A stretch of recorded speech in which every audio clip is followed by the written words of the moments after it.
How's it going? Today is Saturday, which means that it is Parkrun Day, and today we are off to Riverfront Parkrun. So Riverfront Parkrun is located in the centre of Newport along the River Usk, and it is all on hard standing tarmac. I don't believe there is any winter course of this. I think it is just one simple course which you can do all year around due to being on hard standing with no risk of flooding. Maybe the risk of an event going on the day, but apart from that, it should be on most weeks. It is a relatively busy course. You do get quite a lot of people turning up to this one. However, because the paths are so wide, you don't really notice any issues with overtaking, etc., and you're not going to collide with any of the public and things like that. And also, as it is all on hard standing, all you need is road shoes. You don't need any trail shoes for this run at all, because you're not going to slip over anywhere. There's no mud to slip over on, which is always nice. And with it being really flat course as well, this one is perfect for a PB. I feel like recently all of the ones that we've done have been really hilly, so should be a nice one, and hopefully we might be able to get one of our best times and get onto that leaderboard. And now, before we take a look at the course, if you don't know what a park run is, it is essentially a 5k run ran by a group of volunteers. It is timed and marshalled, and then once you get to the end, you get your finishing token, which gives you your official time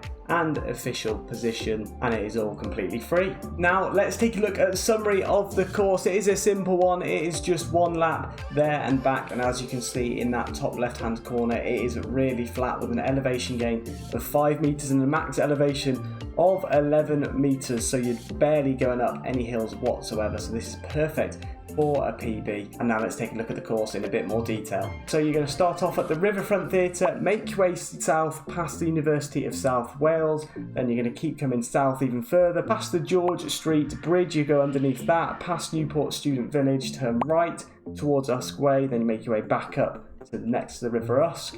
Then you're going to keep making your way down until you get to the City Bridge. You go underneath the City Bridge as well. Keep coming around towards the discount tyre store. You do a U-turn, and then you follow the exact same route that you just followed all the way back, but make sure to keep on the left-hand side always, because otherwise on the way back you're going to run into other runners, so be wary of that. And there are also a couple of roundabouts as well, so like I said, as long as you're going around the roundabout on that left hand side, you're not going to run into any of the other runners. As long as you've done that all correctly, you'll end up in the exact same place as you started, so this one is a really hard one to get lost unless you're at the front and you end up running even further than you need to. So that's the course, a really nice and easy one, and hopefully the records will reflect this. And let's have a look now at the Riverfront Parkrun record. So the fastest male was Abed or Abed Bran. I'm not too sure how that name is pronounced, so apologies for that, with a time there of 15 minutes and 28 seconds. And the fastest female is Olivia Sim, I believe, and that's a time of 16 minutes and 49 seconds, both unbelievably fast times. And there's an average number of runners, 257, so quite a few runners with an average time of 29 minutes and 57, so quicker than last week's one in Melksham. And now my stats. So after completing Melksham last week, we've moved up to 17 park runs, but the fastest three all still remain the same, with Chipping Sodbury being 23.23, Evesham 23.01, and Summer Delphinium with a time of 22.32. And my best finish position still hasn't changed, of 4th, which was at Zielony Jar in Poland. And now let's get into the run then. So 3, 2, 1, we are off, and hopefully we'll have a decent start. As you can see, there's quite a few people on that right and left hand side, all cutting in towards the centre. So it is fairly busy, but then you've also got quite a lot of space as well, because the path is really big here. So we're heading our way now towards the university and towards that first bridge, which you will see on the left hand side. The parking is literally just over on the right hand side, along with the bus station as well. And as you can see, it's quite a dull day today. At least it's not raining, so that's not going to slow us down at all. But it's not that hot. It's just perfect temperature really, and there's no wind at all coming down the river, which is perfect. But we're going to turn left now, and as you can see on the left hand side, that's where the River Usk is. Quite decent views of the other side as well. And then we're going to turn right, and then we're just going to keep going straight now for ages down the side of the River Usk.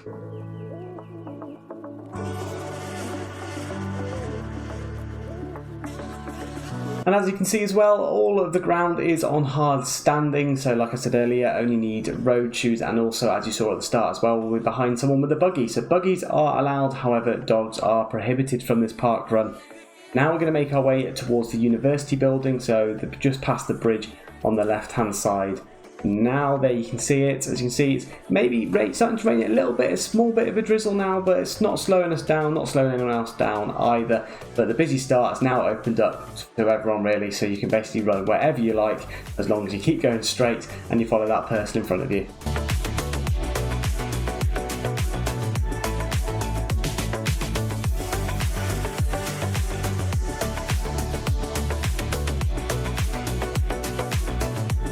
As you can see, not much has changed. The views are ever so slightly different, and you've now got George Street Bridge there ahead of us, so we're just heading towards that. We're going to head our way under that, and then we're going to turn right in just a moment.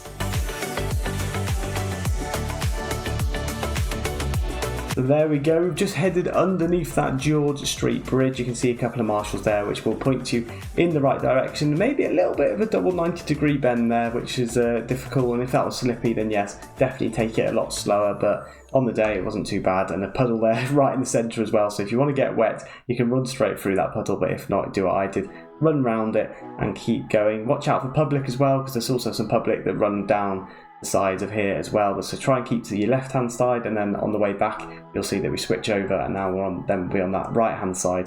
But we're doing quite well at the moment, 5 minutes in. Just going to head off to this point now where we turn off to the right, and it's more like a sort of horseshoe, so you may see in the distance some other runners which are further in front, but we're doing quite well at the moment, and we're fairly close to the front as well, because there's 300 odd runners on the day. I can't remember exactly how many, so we're doing quite well to stick near the front.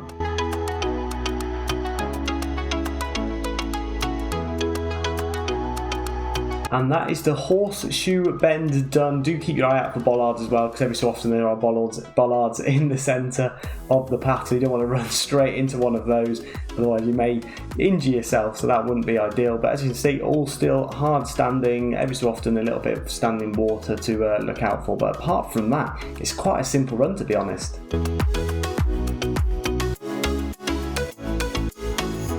So as you can see, all of this is pretty much flat. Look how nice this run is. I have to say, if you're trying to get your PB, I would definitely recommend going to this run for sure. And if you are enjoying this video, do make sure to hit that like and subscribe button if you want to see some more park runs. We've currently done 17, so you've got all those other videos that you can watch. And I also did some volunteering as well and made some videos on that if you want to check those out in the Worldwide Park Run playlist. And also, if you want to share it with other people that have done this run as well, let me know in the comments if you were there on the day too.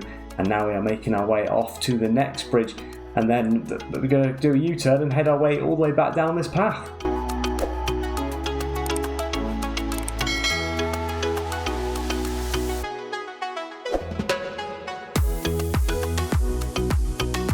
So we're currently just running around a housing estate, which is probably what is on the right hand side, and in the distance you can see City Bridge, which we'll be heading under in just a moment. This one felt really quick, to be fair, and I think it was because I did quite a good time, which we will see at the end as to whether I did manage to get on the leaderboard or not.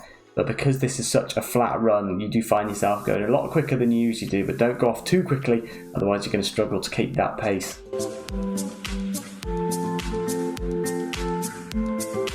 And as you can see, it has opened up a bit. You probably could cut the corner a little bit if you wanted to and go through the puddles there, but we've just tried to run around them at the moment. It's still all hard standing. We're heading just under City Bridge now, so we're almost halfway. We've just got a little bit further to go, and then there'll be a U-turn, which you will see in a minute. And once we've done that U-turn, we are literally heading back down the same route. You can see there the third person in first position just run past us there as well, so that's why he keeps the left hand side, otherwise you're running directly onto them. So it's a little bit similar to Five Arches, which we did quite a few runs ago now. I don't know how many weeks ago that was. It was one of the first ones, but 10 minutes 34, not too bad, bearing in mind we are nearly halfway there.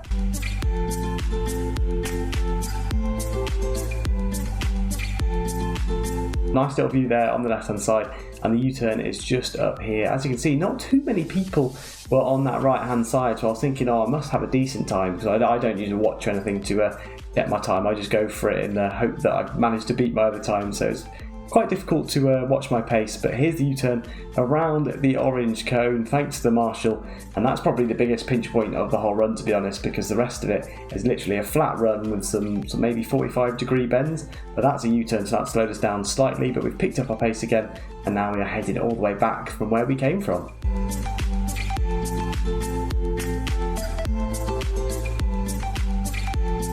At this point I thought I'd found my pace, to be honest, and the person in front of me was a good pacer for me, to be honest. I was like, as long as I just stay with him, I should be able to keep at this pace for the rest of the run, and as long as I don't lose him in my sight, then I'm pretty happy with the time that I've got, to be honest. But you can see the city bridge there ahead of us. We're just about to cross underneath that. There's all the other runners on the right hand side. You can see if you spot yourself running, but we're just heading now under this bridge for the second and final time, and then we're going to keep to this left hand side now and dodge around the puddles and head our way back towards the next bridge, the George Street Bridge.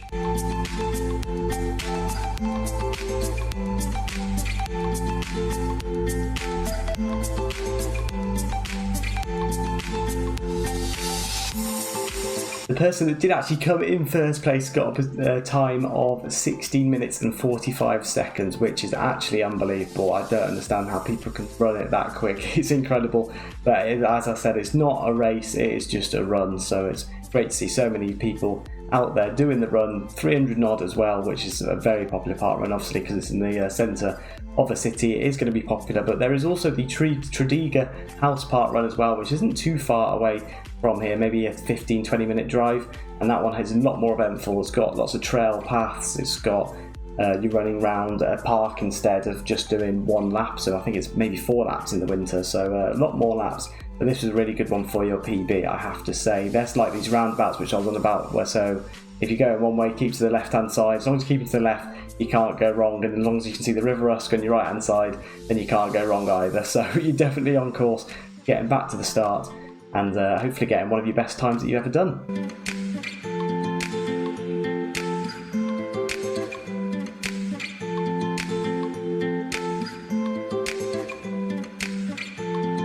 So as you can see, the clouds are starting to part, and it is turning out to be a fairly nice day, to be honest. It didn't rain at all, which was perfect really, maybe a little bit of spitting at the start, but it's completely changed the weather as usual in the UK. But we've just back to that horseshoe section now, so we've turned left, going to go round, as you can see, on the other side, and then come back to in line with the River Usk, and then we're literally following the River Usk all the way back to the theatre and to the finish line.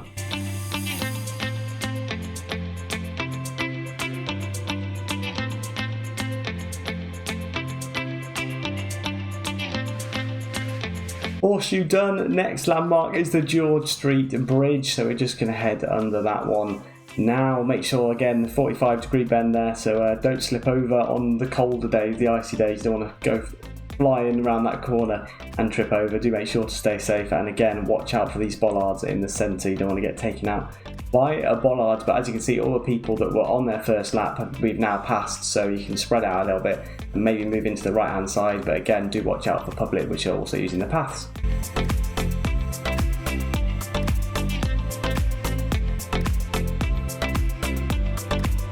So as we know, we are heading towards the finish line now. We have decided to pick up the pace a bit and maybe leave who I treated as my pacer in front of me and sort of try and pick it up to the finish line, and maybe we can get a time which is quicker than Chipping Sodbury, or even maybe quicker than Evesham, and get on that leaderboard to try and get us our fastest time of the year.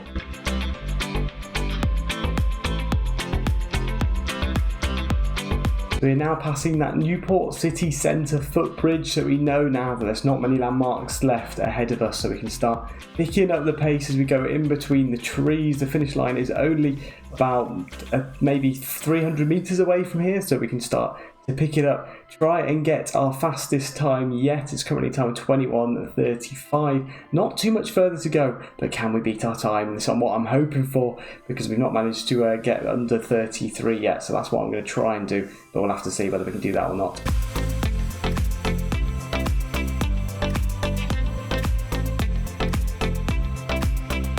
So it's the final bend before the finish line, so we're taking this first corner, then we're going to turn right here, and then we're heading to the finish line. As you can see, they've put some high vis on the bollard so that you're not going to get taken out by a bollard, and they're easy to see. We're starting for that sprint finish now. The finish line is just ahead. There's a few of the people that have already finished the run as well, which is impressive. And there it is, the cones guiding you to that finish line. What time can we get? Unfortunately, we didn't get under 23 minutes, but can we get less than Chipping Sodbury? It looks like we will do, and yes, we have managed to do so. We got a time there of 23 minutes and 10 seconds. So I was very happy with that time on the day, and that is going to knock Chipping Sodbury off of the leaderboard as well. As you can see, stunning day after that. So we went out into Newport, had a few drinks, and then we headed home. So that is Riverfront Parkrun complete, ticking that R off that alphabet here challenge, and it is a great one for the PB, a really quick out there and back all along the River Usk as well. So quite picturesque, to be honest. I didn't think it would be as picturesque as it was. It was really nice running down alongside the river, and quite surprisingly it wasn't that windy at all. I was able to get a really quick time, and that is definitely one of my quickest past post injury and my quickest this year. You're not going to get lost on this one either, with it being a straight out there and back. So as long as you're following the person in front, you can't really go wrong. But for the person in front, you're basically dictating where everyone else goes. But do make sure to keep to that left hand side as well, so you're not colliding on the way back. On the way there it seems okay, and then once you've seen the person in first pass you, you obviously know then there's going to be more people on that right hand side that you don't want to run into. And now let's have a look at the very limited pinch points. So there's only really one that is the main pinch point, and that is the U-turn at the far end. So that's going to slow you down just a little bit for a few seconds, take some seconds off your time just while you try to pick up the pace again. But apart from that, I can't really say it's that hilly, because you're not going to get a much flatter park run than that. It was busy, but you could still overtake people. That wasn't an issue either. And on the day it was quite dry as well, so I can't really comment on any standing water. So for pinch points, it's just that one singular pinch point. And as usual, a huge thank you to all of the volunteers who were there on the day. They are all really kind and supportive, and without them the run would not go ahead, so thank you very much. And now we're moving on to the tips and tricks section of the video. So let's start off with public transport. You can get to this run literally any way possible. You can walk, cycle, take the car, train or bus, really easily accessible. So if you want to get the train, it is literally an 8 minutes walk from the train station to the start,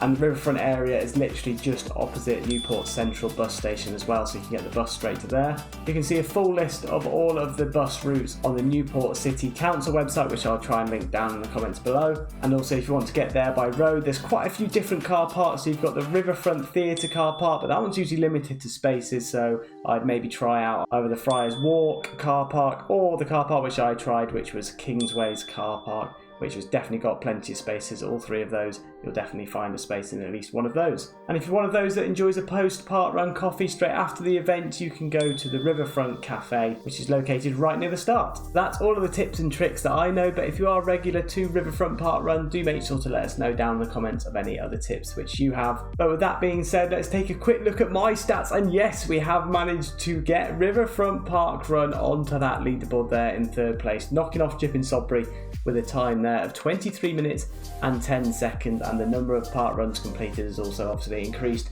to 17 now. So that is it. That is Riverfront Parkrun, and if you did attend the run on the day, do make sure to let me know down in the comments too. And if you're like me and you love watching park run content, we have last week's park run, which was there in Melksham, and then we also have the other park runs which I've run so far in the Worldwide Park Run playlist. So I hope you all enjoyed this video, and don't forget to hit that like button and share it with others. And then next week we are off to Alexandra Parkrun, which is up north in Manchester, so I'll see you all in the next one.